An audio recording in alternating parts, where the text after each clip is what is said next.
భూ సమస్యల శాశ్వత పరిష్కారానికి అనువుగా భూభారతి చట్టం 2025 తీసుకొచ్చినట్లు రెవెన్యూ శాఖ మంత్రి పొంగులేటి శ్రీనివాసరెడ్డి వెల్లడించారు. 4 మండలాల్లో ప్రయోగాత్మకంగా చేపట్టిన భూభారతి చట్టం అమలు విజయవంతంగా కొనసాగుతున్నట్లు వివరించారు. ఆ మండలాల్లో సాదా బైనామాకు సంబంధించిన దరఖాస్తులు ఎక్కువగా వచ్చినట్లు తెలిపారు. నియమ నిబంధనలు ఏర్పాటు చేయకుండా 2026 చట్టాన్ని తీసుకురావడం వల్లే లక్షలాది మంది రైతులు కష్టాలకు లోనయ్యారని ఆందోళన వ్యక్తం చేశారు. క్షేత్రస్థాయిలో రెవెన్యూ వ్యవస్థను బలోపేతం చేసేందుకు త్వరలో గ్రామ రెవెన్యూ అధికారులను నియమించనున్నట్లు వెల్లడించారు. 6,000 మంది లైసెన్స్డ్ సర్వేయర్లను త్వరలో నియమించి వారందరికీ సర్వే ఆఫ్ ఇండియా అధికారులతో శిక్షణ ఇప్పిస్తామని తెలిపారు. ప్రజల కోరిక మేరకు భూములకు చెందిన మ్యాప్లతో కూడిన పట్టాదారు పాస్ పుస్తకాలు ఇస్తామని వివరించారు. ప్రతి రైతుకు భూదార్ ఇస్తామన్న మంత్రి పొంగులేటి గ్రామాల మ్యాప్లను ఖరారు చేసే సమయంలో గతంలోని మ్యాప్లను ఇప్పటి మ్యాప్లను బేరీజు వేస్తామని చెప్పారు. భూభారతికి ప్రత్యామ్నాయంగా అత్యాధునిక సాంకేతికతతో కూడిన యాప్ తీసుకొస్తామంటున్న రెవెన్యూ మంత్రి పొంగులేటి శ్రీనివాసరెడ్డితో ఈటీవీ ముఖాముఖి. ధరణి పోర్టల్ స్థానంలో భూభారతి 2025 చట్టాన్ని తీసుకొచ్చారు. ఇప్పటికే 4 మండలాలలో ప్రయోగాత్మకంగా ఈ భూభారతి చట్టాన్ని అమలు చేస్తున్నారు. ఇక్కడ వచ్చే ఫీడ్బ్యాక్ అంతా దృష్టిలో పెట్టుకొని తదుపరి సవరణలు చేసుకొని ముందుకెళ్లాలని చెప్పేసి భావిస్తున్నారు. మొత్తం మీద ఈ భూభారతి చట్టము అమలు, అందులో కలగనున్న ప్రయోజనాలు, రైతులకు ఏ విధంగా ప్రయోజనం కలుగుతాయి, గతంలో ధరణి పోర్టల్ వల్ల లక్షలాది మంది రైతులు ఇబ్బందులు పడ్డారు, ఆ ఇబ్బందులను ఏ విధంగా తొలగిస్తారు, తదితర అంశాలన్నింటినీ కూడా చెప్పడానికి మనతో రెవెన్యూ మంత్రి పొంగులేటి శ్రీనివాసరెడ్డి గారు ఉన్నారు. ఆయనతో అడిగి తెలుసుకుందాం. అన్న నమస్తే. అన్న నమస్కారం. ఈటీవీ ప్రేక్షకులందరికీ మనస్ఫూర్తిగా పేరు పేరున హృదయపూర్వక నమస్కారం. అన్న, ధరణి పోర్టల్ 2026 చట్టం పూర్తిగా బంగాళాఖాతంలో కలిసినట్టేనా, ఇంకా ఏమైనా ఉందా? ప్రధానంగా ఇక్కడ బంగాళాఖాతంలో కలిపిన దానికి కలిపామా లేదా అనే అంశం ఒక నిమిషం అట్లా ఉంచితే, ఏ చట్టం అయితే మహా అద్భుతం 2020 ధరణి చట్టం అని ఆనాటి ప్రభుత్వం చెప్పిందో, ఆ చట్టంతో ప్రజలకు ఏవైతే ఇబ్బందులు కష్టాలు కలిగాయో, ప్రజలకి కలిగిన ఇబ్బందిని కష్టాలతో పాటు ప్రజలకి ముఖ్యంగా భూములున్న ఆసాములకు రైతన్నలకు పూర్తి భరోసా కల్పించేదైతే మన ఇందిరమ్మ ప్రభుత్వంలో ఈ భూభారతి 2025 చట్టం ద్వారానైతే చేయగలిగాం. అంటే సముద్రంలో అరేబియా మహాసముద్రంలోనో లేకుంటే బంగాళాఖాతంలోనో ధరణిని వేస్తాము అనేది మీరు అసెంబ్లీ ఎన్నికల సమయంలో ఇచ్చిన హామీ కదా అది. 100%. అంటే వేస్తాము అనటానికి ప్రధానమైన ఉద్దేశం ఆ కంప్యూటర్ తీసుకెళ్ళిపోయి ఆ బంగాళాఖాతంలో వేయటం అన్నది కాదు. ఆ చిక్కులతో కూడిన ఆ చట్టాన్ని, కష్టాలు తెచ్చిన ఆ చట్టాన్ని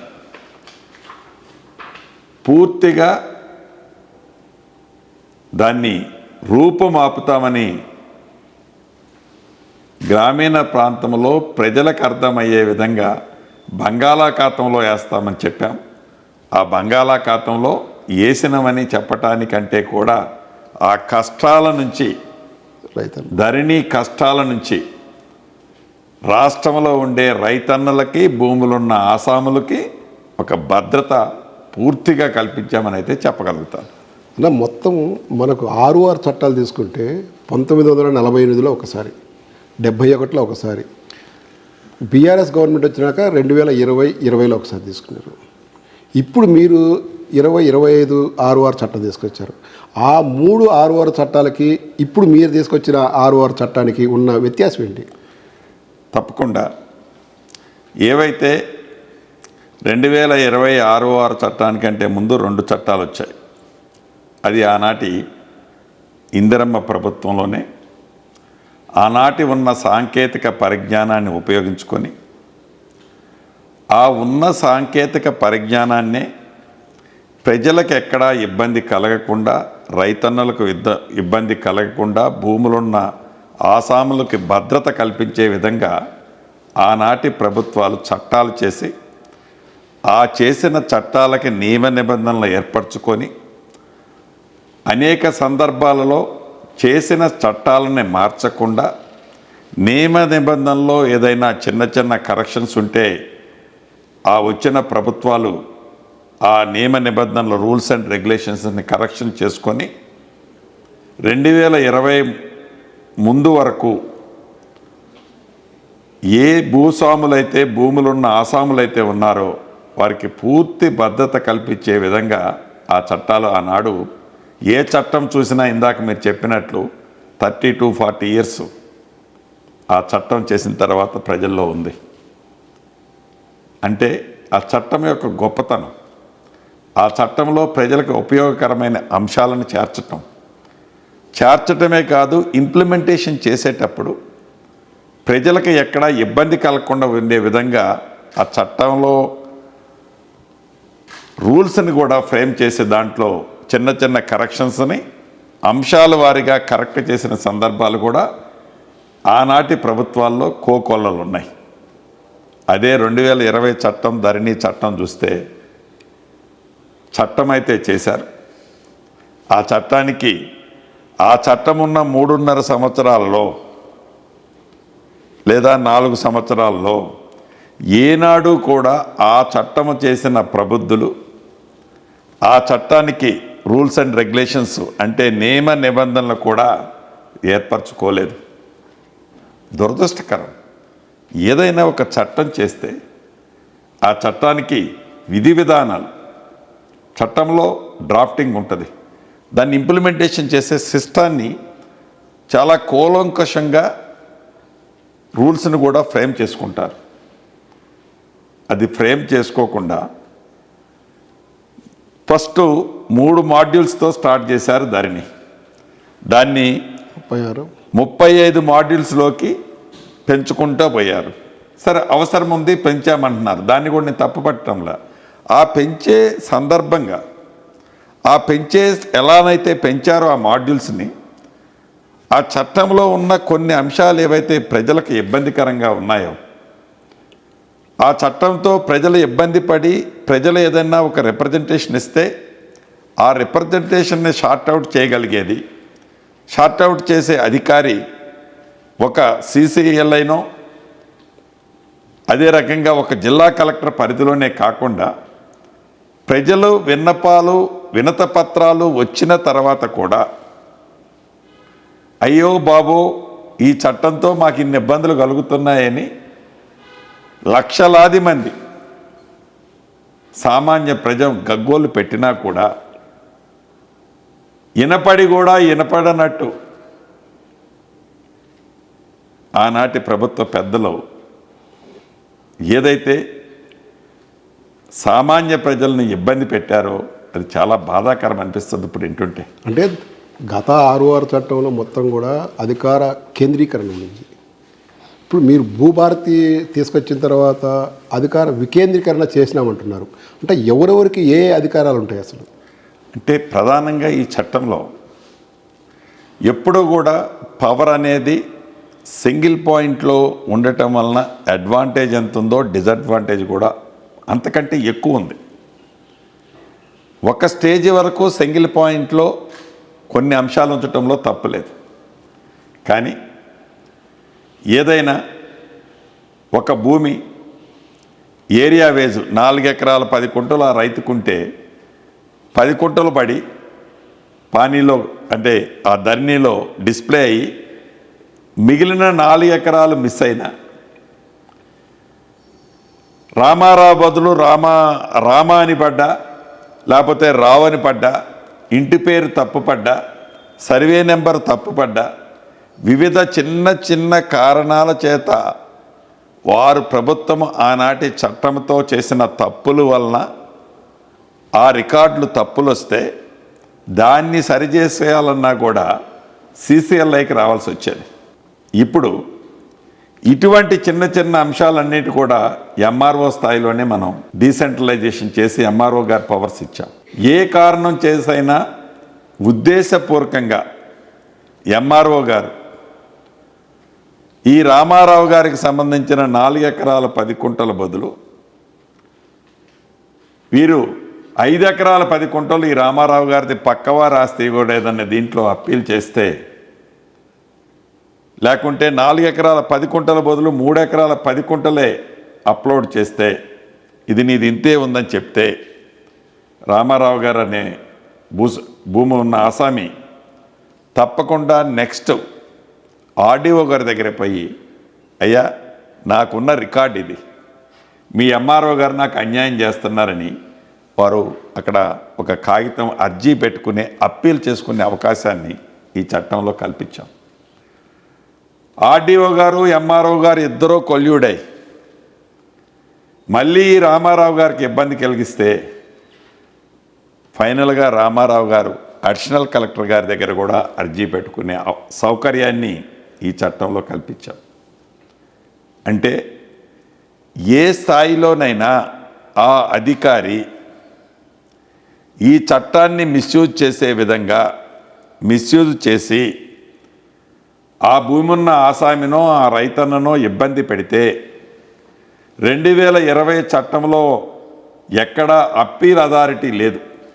అంటే వారి ఘోష కూడా నువ్వేదన్నా చెప్పుకోవాల్సి వస్తే హైకోర్టు మెట్లెక్కు, నీ ఘోష హైకోర్టులో చెప్పుకో, సుప్రీంకోర్టు మెట్లెక్కు, నీ ఘోష సుప్రీంకోర్టులో చెప్పుకోమని 2020 చట్టంలో ఉంది. కానీ మన ఈ భూభారతి 2025 చట్టంలో ఎవరైతే ఒక ఇష్యూను ఫైనల్ చేస్తారో ఆ ఫైనల్ చేసిన అధికారి ఆ ఇష్యూని ఉద్దేశపూర్వకంగా దురుద్దేశపూర్వకంగా ఏవైనా తప్పులు చేస్తే నెక్స్ట్ అప్పీల్ అథారిటీని ఈ చట్టంలో పొందుపరచబడింది. అంతేకాకుండా స్పెషల్ ట్రిబ్యునల్స్ని కూడా ఏర్పాటు చేస్తుంది ఈ చట్టం. చట్టంలో పేర్కొనబడింది. స్పెషల్ ట్రిబ్యునల్స్ సిసిఎల్ఐ తర్వాత అప్పీల్ అథారిటీ కోర్టుకు అప్రోచ్ కాకుండా రాష్ట్ర వ్యాప్తంగా ఏవైతే ఈ సమస్యలన్నీ పేరుకుపోయి ఉన్నాయో ఆ సమస్యల గ్రావిటీని సంఖ్యను పట్టి ఏ ప్రాంతంలో రిక్వైర్మెంట్ ఉంటే ఆ ప్రాంతాలలో స్పెషల్ ట్రిబ్యునల్స్ని కూడా ఏర్పాటు చేసే అంశాన్ని ఈ భూభారతి 2025 చట్టంలో పేర్కొనబడింది. అంటే సామాన్య ప్రజలకి, భూములున్న ఆసాములకి, రైతన్నలకి చిన్న చిన్న సమస్యలతో తరతరాల నుంచి వారు అనుభవిస్తున్న ఆస్తుల్లో విషయంలో ఇబ్బంది కలగకుండా వారి హక్కులని ఏ చట్టం కూడా హరించకుండా ఉండే విధంగా ఈ చట్టం అంత సింప్లిఫైగా చేయటం జరిగింది. మీరు ఇన్ని చెప్తున్నారు. నిరుపేద రైతు, వాడికి పంట పండితే తినేది లేకపోతే తినలేని పరిస్థితి ఉంటుంది. వాడు ఎకరాలో 2 ఎకరాలో 3 ఎకరాలు ఉంటుంది. అలాంటి వాడు ఇన్ని స్టేజీలు దాటుకొని ముందుకు వెళ్ళాలంటే వాడికి ఫైనాన్షియల్గా సపోర్ట్ ఉండదు. తర్వాత అక్షరాస్యులు కాకుండా ఉండే అవకాశం ఉంది. వీటన్నిటిని దృష్టిలో పెట్టుకొని ప్రభుత్వం నుంచి అలాంటి పేద రైతుకి ఎలాంటి సహాయం అందిస్తారు? ఎస్, ప్రధానంగా ఏదైతే ఈ భూభారతి 2025 చట్టం జనవరి 4వ తారీఖు నాడు చట్టం రూపంలో వచ్చిన తర్వాత ఈ జనవరి 4వ తారీఖు నుంచి ఈ నెల 14వ తారీఖు డాక్టర్ బిఆర్ అంబేద్కర్ గారి జయంతి సందర్భంగా ఈ చట్టాన్ని నియమ నిబంధనలతో కూడా కలిపి రాష్ట్ర ప్రజలకి ఈ భూభారత చట్టాన్ని గౌరవ ముఖ్యమంత్రి రేవంత్ రెడ్డి గారి చేతుల మీదుగా అంకితం చేయటం జరిగింది. ఈ చట్టం ఏదైతే ఇందాక మీరు అడిగినట్లు ఈ చట్టంలో రూల్స్ అండ్ రెగ్యులేషన్స్ చేసినప్పుడు ఇంకా ఎక్కడైనా చిన్న చిన్న మిస్టేక్స్ అంటే ప్రజలకి ఉపయోగకరంగా కాకుండా ఎక్కడైనా ప్రాబ్లమ్స్ ఉంటాయేమో థియరీ చదివి మనం చట్టాలను తయారు చేశాం. ప్రాక్టికల్గా గ్రౌండ్లో ఏమొస్తుందో అనే ఫీడ్బ్యాక్ని తీసుకొని అవసరమైతే ఈ రూల్స్ అండ్ రెగ్యులేషన్స్లో చిన్న చిన్న కరెక్షన్స్ ఉంటే చేయాలని కూడా దృష్టిలో ఉంచుకొని పైలట్గా రాష్ట్ర వ్యాప్తంగా 4 జిల్లాలలో 4 మండలాలు 4 మూలల సెలెక్ట్ చేసి ఈ 4 మండలాలలోని ప్రతి రెవెన్యూ గ్రామానికి ఎంఆర్ఓ స్థాయి అధికారి వారి టీము 6 సభ్యులతో ఉదయం 9 గంటల నుంచి సాయంత్రం 6 గంటల వరకు ప్రతి గ్రామంలో ఉండి ప్రభుత్వమే ఒక అప్లికేషన్ ఫార్మెట్ తయారు చేసింది. ప్రతి సమస్యని ఆ ఫార్మెట్లో వారు టిక్ పెట్టినట్టయితే ₹1 కూడా గతంలో ఛార్జీ తీసుకోకుండా సమస్యలని ప్రభుత్వ యంత్రాంగమే ఆ రెవెన్యూ గ్రామానికి వెళ్ళి ఆ రెవెన్యూ సమస్యలని పరిష్కరించే కార్యక్రమానికి శ్రీకారం చుట్టాము. ఇప్పటి వరకు 4 మండలాలలో రాష్ట్ర వ్యాప్తంగా 4 జిల్లాల్లో చేస్తున్నారు. ఇప్పటి వరకు వచ్చిన ఫీడ్బ్యాక్ ఏంటి? అసలు ఎలాంటి సమస్యలు అక్కడ వస్తున్నాయి? ఆ సమస్యలను అధిగమించేదానికి ఏ విధంగా ముందుకు పోవాలని ప్రభుత్వం ఆలోచిస్తుంది? 17వ తారీఖు నాడు ఇది స్టార్ట్ చేశాం. నిన్న 22వ తారీఖు నిన్న సాయంత్రం 3 గంటలకి గౌరవ చీఫ్ సెక్రటరీ గారు, నేను, రాష్ట్రంలో ఉండే ఉన్నతాధికారులు, రెవెన్యూకు సంబంధించిన అధికారులు, అదే రకంగా 33 జిల్లా కలెక్టర్లతో సుమారు ఒక 2.5 గంటలు వీడియో కాన్ఫరెన్స్ తీసుకున్నాం. దీంతోపాటు రాష్ట్ర వ్యాప్తంగా ఉన్న 33 జిల్లాల్లో ఇప్పటి వరకు 11 జిల్లాల్లో ప్రత్యక్షంగా ఒక్కొక్క జిల్లాలో ఒక్కొక్క మండలానికి నేను కూడా వెళ్ళి ఈ భూభారతకు సంబంధించిన అంశాలని అవేర్నెస్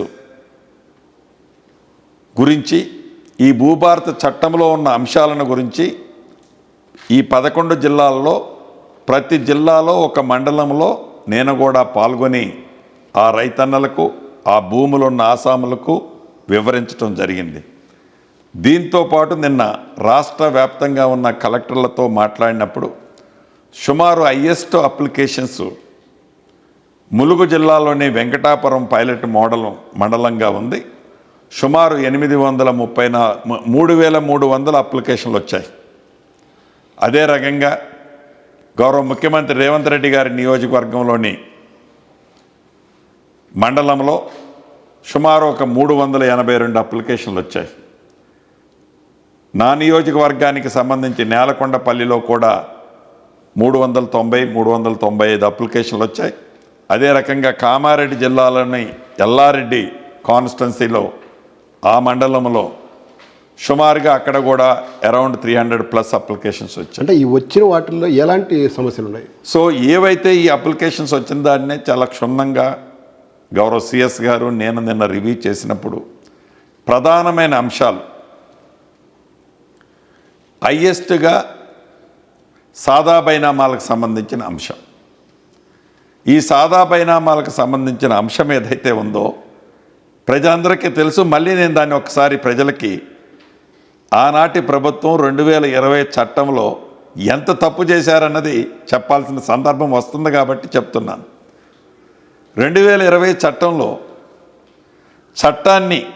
చట్టం రూపంలో తీసుకురావడానికి 2 రోజుల ముందు 2 రోజుల తర్వాత ఆనాటి ప్రభుత్వం సాదా బైనామాలు అప్లై చేసుకోండి అని చెప్పింది. ఆన్లైన్లో రాష్ట్ర వ్యాప్తంగా 9,26,000 మంది సాదా బైనామాలు అప్లై చేసుకున్నారు. ఏందయ్యా అసలు ఈ సాదా బైనామాలు అంటే, మా తాతలో మా ముత్తాతలో ఆనాడు భూమి ఆసామి దగ్గర కొనుక్కొని ఆనాడు రిజిస్ట్రేషన్ చేసుకోవాలంటే అది చిన్న అమౌంట్ అయినా కూడా అడిషనల్ బర్డెన్ అవుతుందని ₹10 స్టాంపు మీదనో ₹5 స్టాంపు మీదనో తెల్ల కాగితం మీదనో ఆనాటి ఉన్న నిజాయితీని దృష్టిలో పెట్టుకొని తెల్ల కాగితం మీద వాళ్ళు సాదా బైనామాలు రాంచుకున్నారు. ఈ సాదా బైనామాకు సంబంధించిన దాన్ని తరతరాలు గడిచిన తర్వాత ఆ ఆస్తి అనుభవదారు కాలంలో అనుభవించేది రియల్గా గ్రౌండ్ మీద కూడా వాళ్ళ ముత్తాత నుంచి వాళ్ళ తాతకి, వాళ్ళ తాత నుంచి వాళ్ళ తండ్రికి, వాళ్ళ తండ్రి నుంచి ఈనాడున్న మన రామారావు గారికి వచ్చింది అనుకోండి. వంశపారంపర్యంగా వచ్చింది. వంశపారంపర్యంగా వచ్చింది. ధరణి కంటే ముందు పానీలో కాస్తు కాలంలో ఈ రామారావు గారి పేరు వచ్చేది. ఈ ధరణి వచ్చిన తర్వాత ఈ కాస్తుకాల కాలాన్ని ఎత్తేసిన తర్వాత ఈ రామారావు గారికి ఏ రకమైన ఆధారము లేకుండా అయిపోయింది. అంతేకాదు, ఆ ఎత్తేసే ముందు ఈ సాదా బైనామాలను మేము రెగ్యులైజేషన్ చేస్తాం, ఏవైతే జెన్యున్గా ఉన్నాయో వాటన్నిటినీ తప్పకుండా చేస్తామని ఆనాటి ప్రభుత్వం హామీ మేరకు వాళ్ళు 9,26,000 మంది రాష్ట్ర వ్యాప్తంగా రైతన్నలు భూములున్న ఆసాములు అప్లై చేసుకున్నారు. అప్లై అయితే చేసుకున్నారు, రిసీవ్ అయితే ఆనాటి ప్రభుత్వం అప్లికేషన్లో రిసీవ్ చేసుకుంది. కానీ చట్టంలో ఈ సాదా బైనామాలకు పరిష్కరించే అంశాన్ని, యాక్ట్ని ఆ చట్టంలోనే అసలు పేర్కొనలేదు, లేపేశారు. ఎవరైతే ఈ అప్లికేషన్ చేసుకున్న వాళ్ళు వేలాది మంది ఎంఆర్ఓ ఆఫీస్ చుట్టూ, ఆర్డీఓ ఆఫీస్ చుట్టూ, కలెక్టర్ల ఆఫీస్ చుట్టూ, సిసిఎల్ఐ ఆఫీస్ చుట్టూ తిరిగితే తూచి మేము చేయలేము, అసలు చట్టంలోనే లేదు, మీరు హైకోర్టుకు అప్రోచ్ కాండి అని చెప్పారు. కొంతమంది రైతులు హైకోర్టుకు అప్రోచ్ అయ్యారు. హైకోర్టు ఏం డైరెక్షన్ ఇచ్చిందంటే అసలు చట్టంలోనే ఆ యాక్ట్ గురించి, ఈ సాదా బైనామాల గురించి మెన్షన్ చేయకపోతే అధికారులు ఏం చేస్తారు, మేమేం చేస్తామని కేసు కొట్టేసింది. కొంతమంది అప్పీల్ చేసిన దాని మీద స్టే కూడా విధించట్ల పెట్టింది. ఇప్పుడు ఈ చట్టంలో ఈ 9,26,000 దరఖాస్తుల్ని ఏ విధంగా పరిష్కరిస్తారు? సుమారుగా 33 నుంచి 35% అప్లికేషన్లు ఏవైతే మనం ఈ పైలట్ మోడల్గా చేస్తున్న 4 జిల్లాల్లోని 4 మండలాల్లోని రెవెన్యూ గ్రామాలు ఇప్పటి వరకు చేశారో దీంట్లో మోర్ దాన్ 35% అప్లికేషన్స్ ఓన్లీ సాదా బైనామాలని రెగ్యులైజేషన్కి సంబంధించిన అంశమే వచ్చింది. ఈ సాదా బైనామాలని రెగ్యులైజేషన్కి సంబంధించిన అంశంలో మన భూభారతి 2025 చట్టంలో పూర్తిగా ఏదైతే ఆనాడు ఆన్లైన్లో చేసి ప్రభుత్వం దగ్గర పెండింగ్ ఉన్న, ప్రభుత్వం ఉద్దేశపూర్వకంగా కొన్ని అప్లికేషన్లు రిజెక్ట్ చేసిన అటువంటికి సంబంధించిన అప్లికేషన్లని ఈ చట్టం ద్వారా న్యాయం ఉంటే, దీంట్లో కూడా 1 to 10% బోగస్ ఉంటాయి. అంటే ప్రతి చట్టంలో కొన్ని లోపాలని ఉపయోగించుకొని, కొన్ని లూప్ హోల్స్ని ఉపయోగించుకొని కొంతమంది గద్దలో దాన్ని తన్నుకుపోవాలని చూస్తారు. అంటే సాదా బైనామాలు ఏదైతే ఉండదో మీరు అప్లికేషన్లు ఏ అంశాలను ప్రామాణికంగా తీసుకొని ఈ సమస్యలను సాదా బైనామాలు పరిష్కరిస్తారు? ఎస్, ఏదైతే ఆ గద్దలు తన్నుకుపోకుండా ఈ 9,26,000 అప్లికేషన్లో ఏవైతే న్యాయమైనవి, జెన్యున్ అయినవి, ఇందాక చెప్పాను ఎగ్జాంపుల్ రామారావు గారు, పొజిషన్లో వారే ఉంటారు, సాగులో వారే ఉంటారు. రికార్డు ఉండదు. గతంలో 2020 చట్టం కంటే ముందు కాస్తు కాలంలో కూడా వారు ఉన్నారు అన్నాడు. ఇప్పుడు లేదు కానీ కాస్తు కాలమే లేదు కానీ అక్కడ ఉన్నారు. అదే రకంగా ఈ గ్రామాల్లో మనం ఎంక్వైరీ చేస్తే ఫిజికల్గా మన రెవెన్యూ అధికారులపై ఈ భూమి నిజంగా రామారావు గారిదా, లేకుంటే శ్రీనివాసరెడ్డి గారిదా, లేకుంటే వెంకట్రావు గారిదా అని అడిగితే ఆ పక్క నుండే రైతులు కూడా చెప్తారు.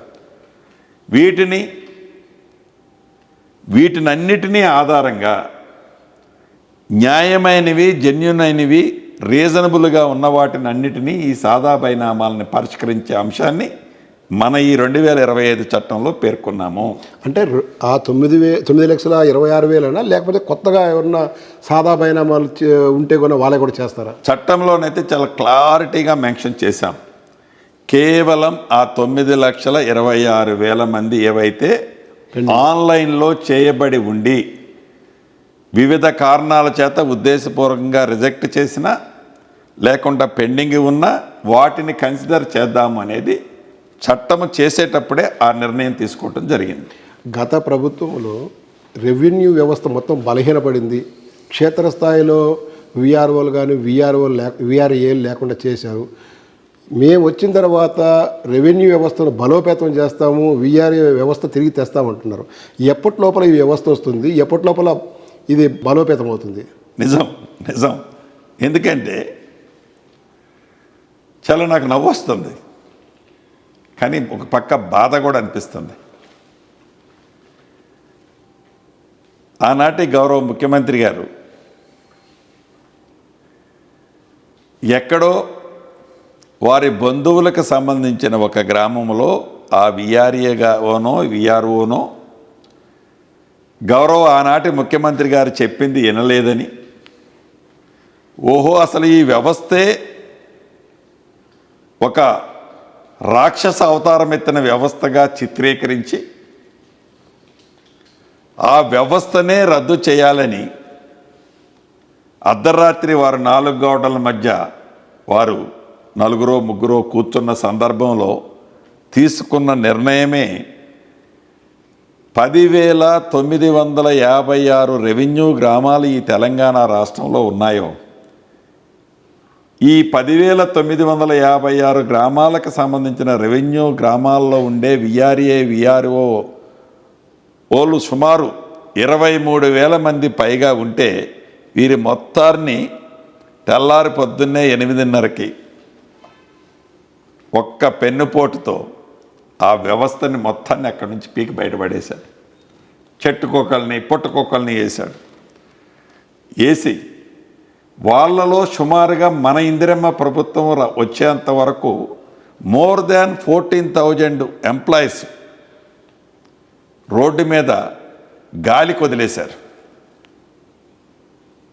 వాళ్ళందరినీ ఎక్కడో దగ్గర ఖాళీగా ఉంచకుండా ముందు అకామిడేట్ చేసి వాళ్ళ శాలరీస్ అన్నీ కూడా రెగ్యులైజేషన్ చేసి ఏదైతే ఆనాడు ఇప్పుడు ఉప ముఖ్యమంత్రి బట్టి విక్రమార్క గారు ఈనాటి ముఖ్యమంత్రి రేవంత్ రెడ్డి గారు పాదయాత్ర చేసేటప్పుడు గ్రామీణ ప్రాంతంలో ప్రతి రెవెన్యూ గ్రామంలో ఉండే రెవెన్యూ వ్యవస్థ లేని కారణంగా ప్రభుత్వ భూములతో పాటు ఈ ధరణి అంశాలతో పాటు ప్రైవేటు భూముల గురించి కూడా రెవెన్యూ వ్యవస్థకి పూర్తి అవగాహన లేని కారణంగా ప్రతి కుటుంబంలో భార్యాభర్తల మధ్య, తండ్రి కొడుకుల మధ్య, తండ్రి కూతుళ్ళ మధ్య, అన్నదమ్ముల మధ్య సమస్యలకి పరిష్కార మార్గం రెవెన్యూ వ్యవస్థ చెప్పలేకపోతుంది. వీటితో సమస్యలు పెరిగాయి. తప్పకుండా రెవెన్యూ విలేజ్కి ఒక రెవెన్యూ అధికారి అనే అతను ఉండాలి. ప్రభుత్వ భూములు పరిరక్షించడంతో పాటు ప్రైవేటు భూములు ఎవరు ఎక్కడ ఏం జరుగుతుంది, ప్రతి సంవత్సరము ఆ రెవెన్యూ విలేజ్లో ఎన్ని భూములు ఎవరు అమ్ముకున్నారు, ఎవరు కొనుక్కున్నారు దానికి సంబంధించిన రికార్డే కాదు, ఫిజికల్గా చూడటంతో కూడా అవగాహన లేని ఈ వ్యవస్థతో ఇబ్బంది జరుగుతుందని అనేక మంది సూచనలు ఇందిరమ్మ ప్రభుత్వం వచ్చిన తర్వాత నాకు కూడా వేలాది మంది సూచనలతో ఈ రెవెన్యూ వ్యవస్థని తిరిగి ప్రతి రెవెన్యూ గ్రామానికి ఒక అధికారిని అయితే నియమించాలని నిర్ణయించుకొని మన ఇందిరమ్మ ప్రభుత్వంలో 10,956 మంది రెవెన్యూ గ్రామాలకి ఒక ఆఫీసర్ని, ఒక ఉద్యోగస్తుని పంపించే వ్యవస్థని ఈ చట్టంలో పొందుపరుచుకున్నాం. భవిష్యత్తులో మనం ఏదైతే ఈ ల్యాండ్ ట్రాన్సాక్షన్స్ జరిగేటప్పుడు ఏదైతే భూములున్న ఆసాములు మా భూములకి గతంలో డాక్యుమెంట్లో సరిహద్దులు ఉండేవి. సరిహద్దులు కాకుండా భూమి సర్వే చేసి మ్యాపులని ఈ డాక్యుమెంట్లో లేకుంటే ఈ పాస్బుక్లో ఇప్పుడు ఇవ్వాలన్నది ఈ చట్టంలో పేర్కొన్నాం. దీన్ని కూడా వెరిఫై చేసే వ్యవస్థ ఒకటి కావాలి. కాబట్టి చదువుకొని అవగాహన ఉన్న మినిమం ఇంటర్మీడియట్ అవగాహన ఉండి తెలుగులో తను ఒక రిపోర్ట్ రాయాలంటే రాయగలిగే వ్యవస్థను ఎస్టాబ్లిష్ చేసే విధంగా ఈ గ్రామీణ ప్రతి రెవెన్యూ గ్రామానికి ఒక రెవెన్యూ ఆఫీసర్ని మొదటి విడతగా సుమారుగా 6,000 నుంచి 6,500 మందిని కపుల్ ఆఫ్ డేస్లో, నాకు తెలిసి అనదర్ 10-15 డేస్లో నియమించబోతున్నాం. రిమైనింగ్ బ్యాలెన్స్ కూడా వివిధ పద్ధతుల్లో ఫుల్ఫిల్ చేయబోతుంది. ఇప్పటి వరకు మనకు నాన్ అగ్రికల్చర్ దాంట్లోనే మ్యాప్ సిస్టమ్ ఉంది. ఇప్పుడు అగ్రికల్చర్లో కూడా మీరు మ్యాప్ సిస్టమ్ తీసుకొస్తూ ఉంటారు. ఇది తీసుకురావడానికి ఎంతవరకు పాసిబిలిటీ ఉంటుంది? నిన్న గౌరవ కలెక్టర్లకి వీడియో కాన్ఫరెన్స్లో చేసినప్పుడు సుమారు ఒక 13 కలెక్టర్లతో వారి వారి ఆలోచనలు, ఫీడ్బ్యాక్, గ్రౌండ్లో పబ్లిక్ ఏం కోరుకుంటుందని మేము స్టడీ చేశాం. గౌరవ కలెక్టర్లు చెప్పిన 2-3 వాల్యూడ్ పాయింట్లలో ఎక్కువ రెవెన్యూ సదస్సుల్లో ప్రజలే స్వచ్ఛందంగా మా భూములకి గతంలో సరిహద్దులు ఉండేవి, మ్యాపులతో మాకు మా భూములు, మా పాస్బుక్లు ఇవ్వండి అనేది ప్రజలు స్వచ్ఛందంగా అడుగుతున్నారన్నది గౌరవ కలెక్టర్లో నిన్న వీడియో కాన్ఫరెన్స్లో చెప్పింది. అది చాలా మంచి పద్ధతి.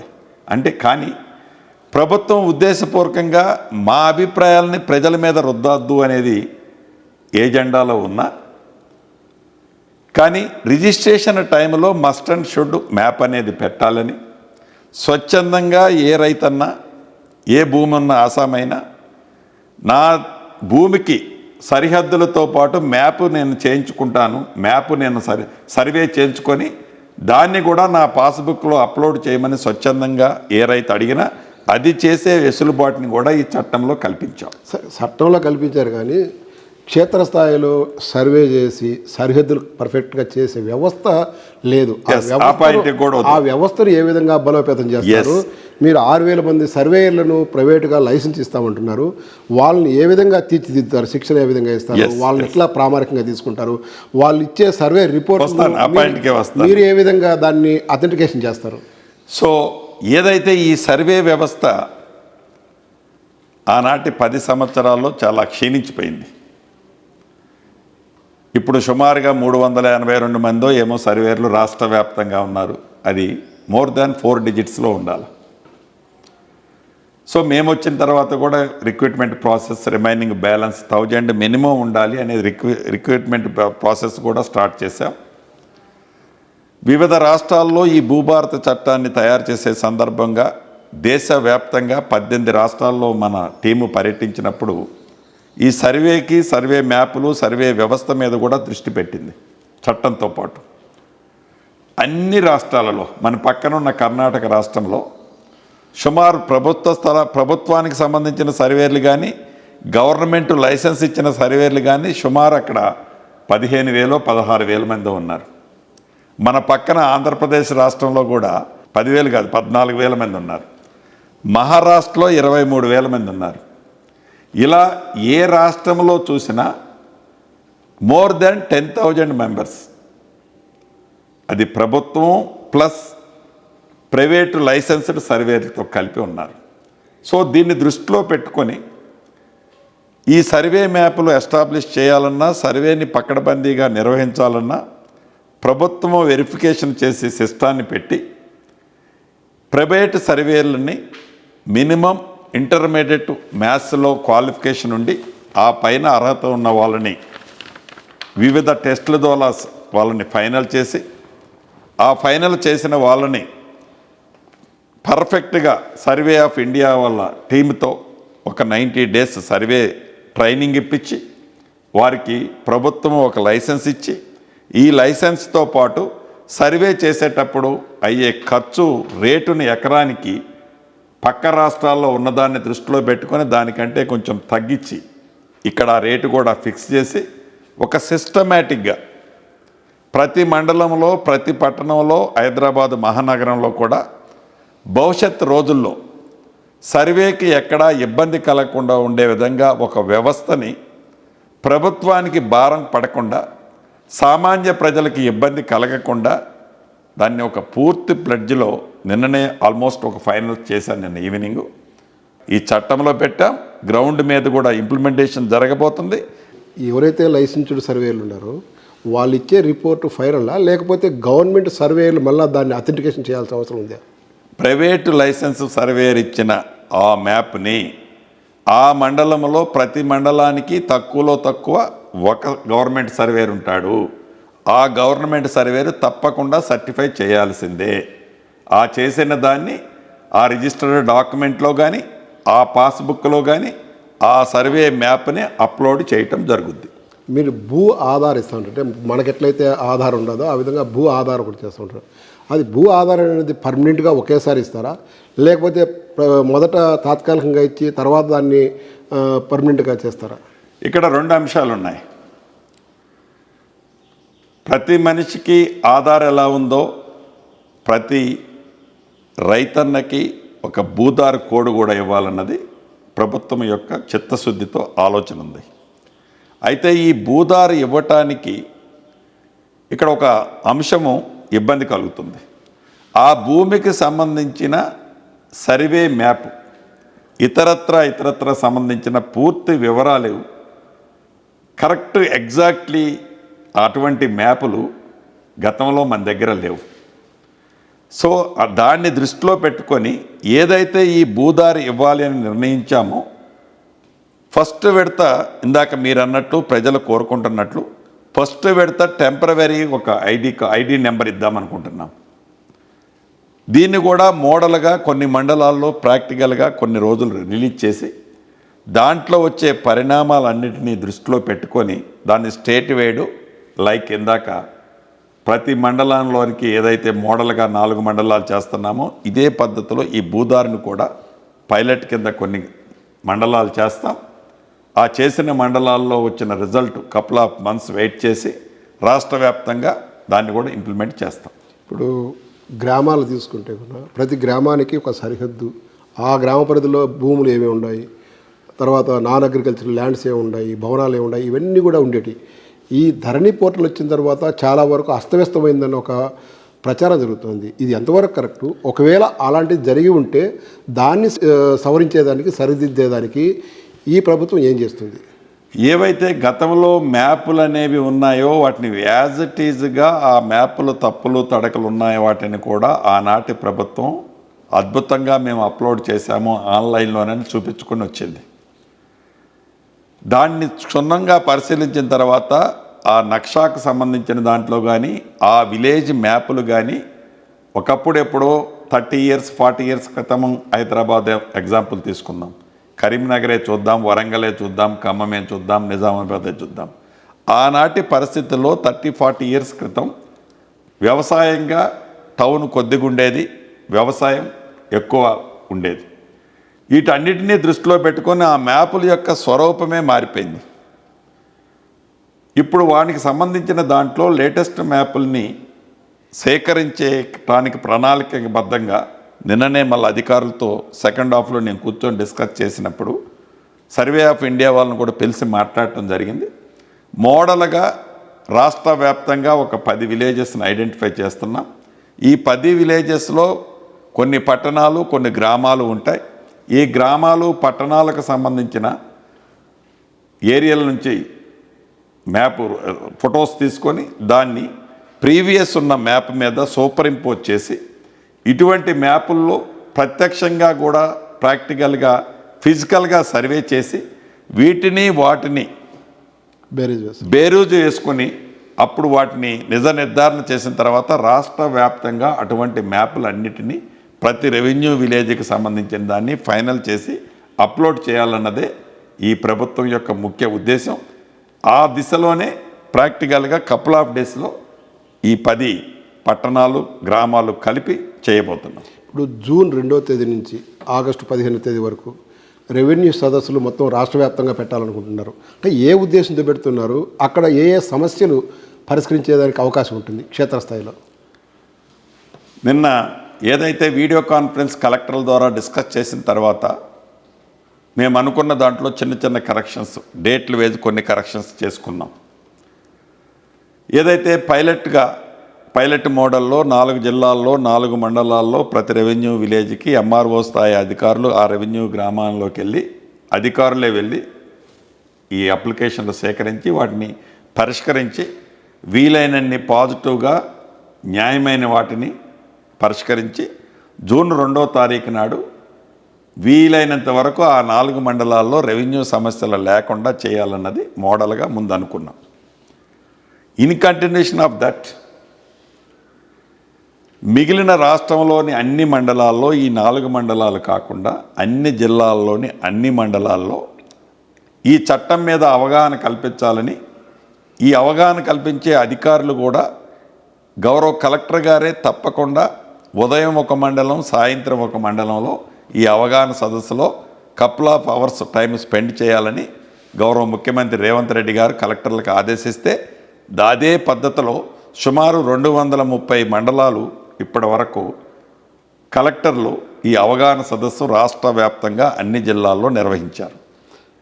ఇన్ కంటిన్యూషన్ ఈ 30వ తారీఖుకి ఏదైతే కట్ ఆఫ్ డేట్ ఇచ్చామో ఈ 30వ తారీఖుకి రాష్ట్ర వ్యాప్తంగా ఉన్న ఈ 4 మండలాలతో కలుపుకొని అవగాహన సదస్సులు పైలట్గా ఉన్న ఈ 4 గ్రామాలు కూడా కంప్లీట్ కాబోతున్నాయి. తదుపరి ఈ 4 మండలాల్లో ఎవరైతే అధికారులు గ్రామీణ ప్రాంతంలో వారి అనుభవాలని, ప్రజల నుంచి వస్తున్న రిప్రజెంటేషన్ని, ప్రజల నుంచి ఏవైతే ధరణితో ఇబ్బందుల గురించి వారికి వచ్చిన పూర్తి అవగాహన మీద రాష్ట్రంలో హైదరాబాద్ ఒకటి పక్కన పెట్టి మిగిలిన 28 జిల్లాలలో ప్రతి జిల్లాలో కూడా మళ్ళీ ఒక మండలాన్ని ఈ 4 మండలాల్లాగా ఆ మండలానికి సంబంధించిన తహసీల్దార్ గారు, డిప్యూటీ తహసీల్దార్ గారిని, అంటే 28 మండలాల్లోని ఇద్దరిద్దరు ఆఫీసర్లు ఒక్కొక్క మండలానికి, ఇంకా ఆ జిల్లాలో ఉండే ముఖ్య అధికారుల్ని ఈ 4 మండలాల్లో గ్రామీణ ప్రాంతంలో రెవెన్యూ విలేజ్ల్లో వచ్చే సూచనల్ని వర్క్షాప్ ఒకటి పెట్టి ఆ అనుభవాలను వీళ్ళకి ఎక్స్ప్లెయిన్ చేసి దీన్ని స్పాట్లో మనం నిర్ణయించగలిగేది, స్పాట్లో ఫైనల్ చేయగలిగేది 30 to 40% కేసెస్ ఉన్నాయి. ఉదాహరణకి పేరు తప్పుపడ్డది, ఉదాహరణకి సర్వే నెంబర్ భూమి తప్పుపడ్డది, ఉదాహరణకి బై నెంబర్ తప్పుపడ్డది. ఇలా ప్రొఫిటల్ లిస్ట్లో ఒక 9 ఎకరాలు ఉంటే ప్రభుత్వం వివిధ కారణాల చేత ప్రభుత్వ డెవలప్మెంట్ కోసం ఒక 2 ఎకరాలు తీసుకుంటే ఆ సర్వే నెంబర్ మొత్తం ప్రొఫిటల్ లిస్ట్లో పడ్డది, రిమైనింగ్ 7 ఎకరాలను రిలీజ్ చేయాలి. ఇటువంటి అంశాలన్నీ కూడా స్పాట్లో చేయొచ్చు అనేది నిన్న వీడియో కాన్ఫరెన్స్లో డిస్కషన్ అయిన తర్వాత తెలిసింది. అంటే ఈ 30% 40% సమస్యలు ఏవైతే గ్రామాల్లో రెవెన్యూ విలేజ్లు ఉన్నాయో వీటిని మనం ఎమ్మటే రిలీఫ్ ఇవ్వచ్చు అనేది ట్రైనింగ్ వర్క్షాప్ పెట్టి, ఈ వర్క్షాప్ కంప్లీట్ 2 days తీసుకొని 3rd నుంచో 4th నుంచో రాష్ట్ర వ్యాప్తంగా మిగిలిన ఈ 28 జిల్లాలలో ప్రతి ఒక్క మండలంలో మళ్ళీ ఒక 10-15 రోజులు ఒక్కొక్క మండలంలో అన్ని రెవెన్యూ గ్రామాలకి ఈ 4 మండలాల్లాగానే అక్కడ కూడా పరిష్కరించి జూన్ 2వ తారీఖు నుంచి రాష్ట్ర వ్యాప్తంగా మిగిలిన అన్ని రెవెన్యూ మండలాలలోని రెవెన్యూ గ్రామాలకి ఎంఆర్ఓ స్థాయి అధికారులు ప్రత్యక్షంగా వారి బృందంతో వెళ్ళి ఈ పైలట్ గ్రామాలు ఏవైతే ఉన్నాయో ఈ పైలట్ గ్రామాల్లో వచ్చిన అనుభవాలన్నిటినీ దృష్టిలో పెట్టుకొని చట్టంలో రూల్స్ అండ్ రెగ్యులేషన్స్లో ఈ అనుభవం దృష్టిలో ఉంచుకొని ఏదైనా కరెక్షన్స్ చేయాల్సి వస్తే చేసుకొని రాష్ట్ర వ్యాప్తంగా సింగిల్ స్ట్రెచ్లో ఇది ఒక పండగ వాతావరణంలో ప్రజలకి, రైతులకి, భూములున్న ఆసాములకి పూర్తిగా స్వేచ్ఛనిచ్చే విధంగా ప్రజల వద్దకే రెవెన్యూ వ్యవస్థ పోయి వారి సమస్యలని వారి రెవెన్యూ గ్రామాల్లోనే ఒక్క అప్లికేషన్ ₹1 కూడా ఖర్చు లేకుండా పరిష్కరించే వ్యవస్థని ఫుల్ ప్లెడ్జ్లో మ్యాప్ చేస్తున్నాము. అంటే రెవెన్యూ సదస్సులు పెట్టే ముందు రెవెన్యూ అధికారులకు ఈ భూభారతి చట్టం మీద పూర్తి స్థాయిలో అవగాహన కల్పించేందుకు ప్రభుత్వం తరపున ఏం చేస్తుంది? ఏదైతే ఇందాక వర్క్షాప్ అని చెప్పాను, ఈ వర్క్షాపు 28 మండలాలకి అన్నారు. 28 మండలాల్లోని కలెక్టర్సు, ఆర్డీఓలు, అడిషనల్ కలెక్టర్స్ అందరూ అధికారులు, జిల్లా అధికారులు అంతా ఉంటారు. ఓన్లీ మండలాలకు సంబంధించిన దాంట్లో ఆ ఎంఆర్ఓ, అడిషనల్ ఎంఆర్ఓ ఉంటారు. ఈ అడిషనల్ కలెక్టర్ నుంచి కలెక్టర్ వరకు ఆ జిల్లాలోని మిగతా ఎంఆర్ఓలకి వీళ్ళు వెళ్ళిన తర్వాత జూన్ 2 లోపు వాళ్ళు ఒక వర్క్షాప్ పెట్టుకుంటారు. పెట్టుకొని ఇది మొత్తం కూడా ఏదైతే అనుభవపూర్వకంగా ఈ 4 మండలాల్లో కానివ్వండి, పెట్టబోయే 28 మండలాల్లో కానివ్వండి, ఈ అనుభవాన్ని మొత్తాన్ని దృష్టిలో పెట్టుకొని రాష్ట్రంలో మండల స్థాయిలో ఉండే రెవెన్యూ అధికారులకి ఒక క్లారిటీ వచ్చే విధంగా బిఫోర్ జూన్ 2వ తారీఖు ప్రతి రెవెన్యూ గ్రామానికి రెవెన్యూ అధికారి వెళ్ళే ముందే పూర్తి అవగాహన, ఏ సమస్యని ఎలా పరిష్కరించాలి ఈ చట్టం ద్వారా, పాజిటివ్గా ఎలా రైతన్నకి భరోసా ఇవ్వాలి ఈ చట్టం ద్వారా అనేది వారికి వర్క్షాప్ ద్వారా ఫీడ్బ్యాక్ చేసి ప్రజల్లోకి పంపటం జరుగుతుంది. మీరు ఏదైతే ఎన్ఐసి ఆధ్వర్యంలో ఈ భూభారతి చట్టం తీసుకొచ్చి వాళ్ళ పోర్టల్లో నడిపిస్తున్నారో ఆ పోర్టల్లో తరచూ సాంకేతిక సమస్యలు ఎదురవుతున్నాయి. అసలు ఈ బడ్డను అది సరిగా పరిష్కరించే పరిస్థితులు లేదా ఆ సాఫ్ట్వేర్ సమస్యలను అధిగమించేదానికి మీరు కొత్తగా ఇంకొక సాఫ్ట్వేర్ను ప్యారల్గా తీసుకురావాలని భావిస్తున్నారు. అది ఎప్పటి లోపల పూర్తి అవుతుంది? ఈ సమస్యలను పూర్తిగా అధిగమించేది ఎప్పుడైతుంది? ఒకటి నిజం, కొత్త పోర్టల్ మేము తయారు చేశామని మేము చెప్పలే. ఏదైతే ధరణి పోర్టల్ ఉందో ఈ ధరణి పోర్టల్లో ఏదైతే లోపభూయిష్టంగా ఉన్న అనేక అంశాలను సరిదిద్దుతూ దానిలో వాట్ బెస్ట్ లేటెస్ట్ వర్షన్కి దాన్ని అప్డేట్ చేస్తూ విదేశ సంస్థ అయిన టెరాసిస్ నుంచి స్వదేశ సంస్థ అయిన ఎన్ఐసికి హ్యాండ్ ఓవర్ చేసి దీన్ని గడిచిన 3.5 నెలల నుంచి దీన్ని రన్ చేస్తున్నాం. ఈ రన్ చేసే దాంట్లో ఈ విదేశ సంస్థ నుంచి స్వదేశ సంస్థ అయిన ఎన్ఐసి కేంద్ర ప్రభుత్వ సంస్థ అయిన ఈ ఎన్ఐసికి ఇచ్చే దాంట్లో ఏవైతే స్టార్టింగ్లో మేము December 1 నాడు ఈ ఎన్ఐసికి హ్యాండ్ ఓవర్ చేశాం. స్టార్టింగ్లో ఆ టెరాసిస్ వాళ్ళు కొంత కోఆపరేట్ చేసి సరైన సూచనలు ఇచ్చి వాళ్ళకున్న ఆనాడు ఉపయోగించిన టర్మినాలజీని వీళ్ళకి చెప్పక స్టార్టింగ్లో ఒక 15 days కొద్దిగా స్ట్రగుల్ ఫేస్ చేశాం. అదంతా ఇప్పుడు పూర్తిగా అధిగమించాం. పూర్తిగా ఈ టెరాసిస్ నుంచి ఎన్ఐసి ఫుల్ ప్లెడ్జ్లో టెరాసిస్ స్మెల్ కూడా లేకుండా ఉండే విధంగా ఎన్ఐసి వాళ్ళు ఇప్పుడు ఆపరేట్ చేస్తున్నారు. ఏది ఏమైనా ఈ భూభారతి ప్రజెంట్ ఉన్న యాప్ ఏదైతే ఉందో ఈ యాప్ భవిష్యత్ కాలానికి ఇది సరిపోయే యాప్ అయితే కాదు. దీన్ని లేటెస్ట్ వర్షన్లో లేటెస్ట్ టెక్నాలజీతో అన్ని మనము పెట్టిన ఈ చట్టంలో పెట్టిన అన్ని అంశాలని ఇన్కార్పొరేట్ చేయటం కోసం ఒక కొత్త యాప్ని ప్రిపేర్ చేసే ఆల్రెడీ ఆ టెండర్ ప్రాసెసింగ్ కూడా స్టార్ట్ అయింది. అది స్వదేశ సంస్థలకే ఇస్తాం. అది టెండర్ ప్రాసెస్ ద్వారా కేంద్ర ప్రభుత్వానికి ఇంతకుముందు అనుబంధంగా ఉన్న కంపెనీలని ఒక లిస్ట్ చేసి వాళ్ళతో టెండర్ కాల్ఫర్ చేస్తాం. నాకు తెలిసి వాళ్ళు 9 months కావాలంటున్నారు. దాన్ని మా అధికారులు నెగోషియేట్ చేస్తున్నారు. ఈ కపుల్ ఆఫ్ డేస్లో ఆ ఏజెన్సీని కూడా ఫైనల్ చేస్తే లేటెస్ట్ వర్షన్లో భావి తరాలు ఇంకొక 50 సంవత్సరాలు 60 సంవత్సరాల వరకు కూడా ఆ కొత్త యాప్ ఏదైతే మనం తేబోతున్నామో అది భద్రతతో పాటు ఒక భరోసాని ఈ చట్టంలో ఉండే అన్ని అంశాలని కంఫర్ట్గా యూటిలైజేషన్ చేసేటట్టు ఆ యాప్ ద్వారా మనం చేసుకోగలుగుతాం. అంటే 2020-26 చట్టంలో మొత్తం 35-36 మాడ్యూల్స్ ఉన్నాయి. ఇప్పుడు మీరు తీసుకొచ్చిన కొత్త చట్టం 2025లో 6 చట్టంలో ఎన్ని మాడ్యూల్స్ ఉన్నాయి? ఆ మాడ్యూల్స్ ద్వారా మొత్తం సమస్యలు పరిష్కారం అవుతాయా? ఇంకేమన్నా వేరే ఆల్టర్నేటివ్ ఏమైనా ఉందా? చాలా కాన్ఫిడెంట్గా చెప్పగలుగుతాను. 2020 ధరణి చట్టంలో 3 మాడ్యూల్స్తో స్టార్ట్ అయ్యి 35 మాడ్యూల్స్ వరకు ఆనాడు వాళ్ళు తీసుకెళ్లారు.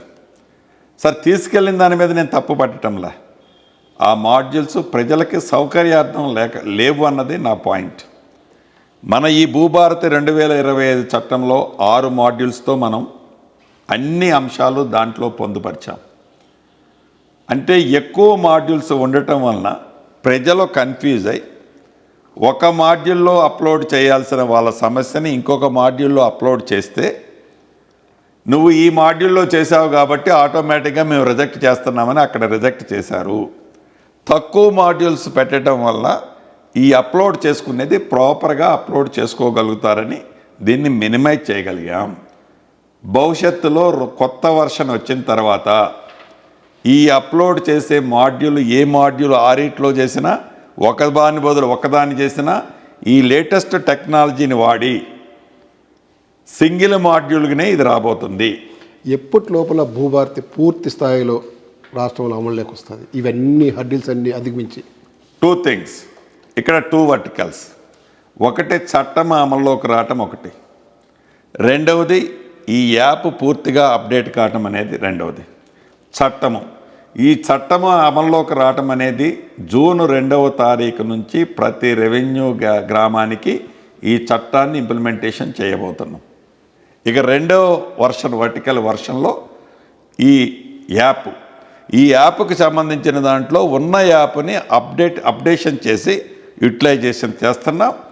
భవిష్యత్తు తరాల కోసం ఈ 2025 చట్టంలో ఉన్న అన్ని అంశాలని చాలా ఫాస్ట్గా రన్ చేయాలంటే ఈ యాప్ సరిపోదు. దీనికోసం లేటెస్ట్ టెక్నాలజీతో కరెంట్ ఉన్న టెక్నాలజీని యూటిలైజేషన్ చేసి భవిష్యత్తు తరాలకి ఉపయోగకరమైన కొత్త యాప్ని తీసుకొస్తాం. రాబోయే నేను 6 months అనుకుంటున్నా, వాళ్ళు 9 months అడుగుతున్నారు. డెఫినెట్గా బిట్వీన్ 6 to 9 months లోపు కొత్త యాప్ని తీసుకొస్తాం. కొత్త యాప్ వచ్చేంత వరకు ఆనాడు ధరణిని తీసుకొస్తే 100 రోజులో 120 రోజులో ప్రజలకు అసౌకర్యాన్ని కలిగించారు ఆ తప్పులు తడకలతోనే. ఇక్కడ ఏ రకమైన అసౌకర్యము కొత్త యాప్ వచ్చేంత వరకు కలగకుండా ఉండే విధంగా ఆ పాత యాప్లో అప్డేషన్ చేసిన యాప్తో ప్రజలకి అసౌకర్యం కలగకుండా తప్పకుండా దీంతో ప్రజలకు సౌకర్యాన్ని అందిస్తాం. ఓకేనా, థ్యాంక్ యూ. ఇది భూభారతి 2025 చట్టము పూర్తిగా రైతులకు అండదండగా ఉంటుంది, భూ యజమానులకు రక్షణ కల్పించేటట్టుగా ఈ ప్రభుత్వం చర్యలు తీసుకుంటుందని చెప్తున్నారు రెవెన్యూ మంత్రి పొంగులేటి శ్రీనివాసరెడ్డి గారు. కెమెరామెన్ కేవీతో తిరుపాల్ రెడ్డి, ఈటీవీ హైదరాబాద్. ఇంటర్వ్యూలో చిన్న విరామం. తిరిగి ఇంటర్వ్యూకు స్వాగతం.